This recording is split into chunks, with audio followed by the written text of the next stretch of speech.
नमस्कार किसान भाइयों, मैं हूं गौरव कुशवाहा और आज हम इस वीडियो में बात करने वाले हैं किसानों की समस्या बने हल्दिया रोग की। यह रोग धान की बालियों में लगता है और इससे पूरी की पूरी फसल बर्बाद हो जाती है।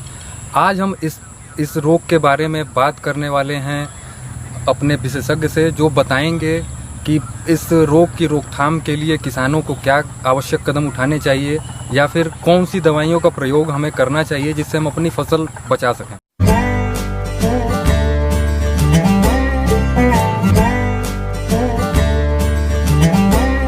किसान भाइयों, इस वर्ष बारिश अधिक हुई, नमी वातावरण में बहुत ज़्यादा थी और इन कारणों की वजह से भी हमारी धान की फसलों में इस बार एक हल्दिया रोग लगा हुआ है जिसको फॉल्स स्मट ऑफ पैडी कहते हैं। इस रोग से हमारे किसान भाइयों की अधिकतर फसलें तबाह हो चुकी हैं, बहुत ज़्यादा नुकसान हुआ किसान भाइयों को थोड़ी सी इस विषय पे हम लोग हल्दिया रोग के बारे में आज जानकारी देंगे कि इस रोग से बचाव कैसे करें, इस रोग की पहचान कैसे हो और आगे आने वाली फसलों को कैसे आप अपना बचाव कर सकें। किसान भाइयों देखिए, ये हल्दिया रोग लगा हुआ है।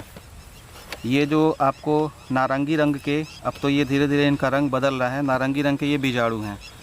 ये हाथ से हल्का सा अगर आप छूते हैं तो इसमें से इनके बीजाणु पाउडर की तरह बाहर निकलने लगते हैं। हल्दिया रोग इंटरनल सीड बॉर्न होता है, बीज जनित रोग होता है।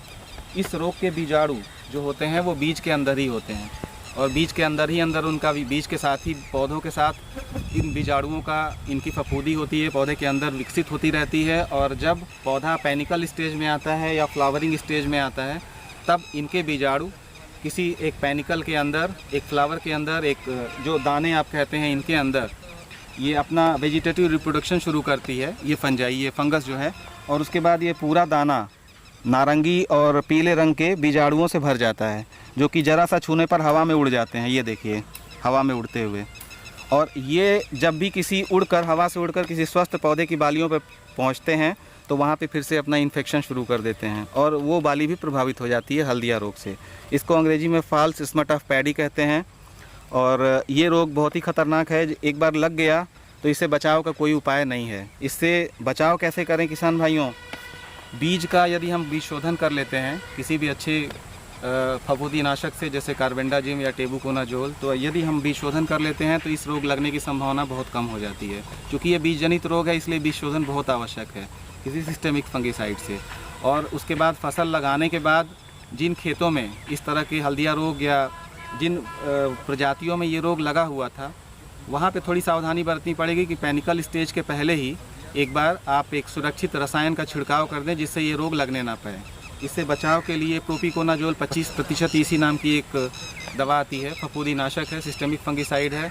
इस दवा की 200 मिलीलीटर प्रति एकड़ की मात्रा की दर से आप 200 लीटर पानी में मिला के 1 एकड़ में छिड़काव कर सकते हैं। यदि पैनिकल स्टेज के थोड़ा सा पहले या रोग लगने के बाद भी इस दवा का छिड़काव कर दिया जाए तो इस रोग का कंट्रोल, नियंत्रण हो जाता है, रोग वहीं पर रुक जाता है, आगे इसका प्रसार नहीं होता।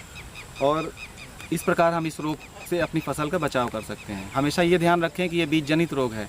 सबसे सुरक्षित विकल्प है, रोग ना लगे हमारी फसल में, उसके लिए स्वस्थ प्रतिरोधी प्रजाति का चयन करें और बीज शोधन करके ही बीज बोएं।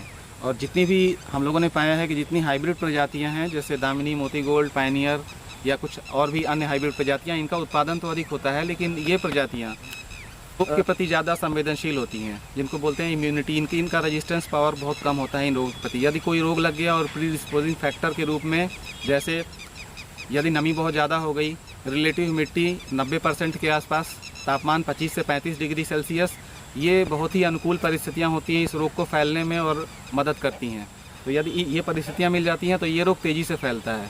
तो अगर हम स्वस्थ प्रजाति का चयन करते हैं और बीज का शोधन करके बोएंगे तो इस तरह के रोग फसल में नहीं लगने पाएंगे। और आगे आने वाली अपने जो भी हमारे किसान भाई फसल बोना चाहते हैं, गेहूं की फसल या कोई अन्य फसल, तो उसका बीज शोधन अवश्य करें कार्बेंडाजिम, थीरम अथवा टेबुकोनाजोल से। उससे बीज जनित जो रोग होंगे कम से कम उनकी संभावना समाप्त हो जाएगी फसल में। इस प्रकार हमारी फसल स्वस्थ और सुरक्षित रह सकती है।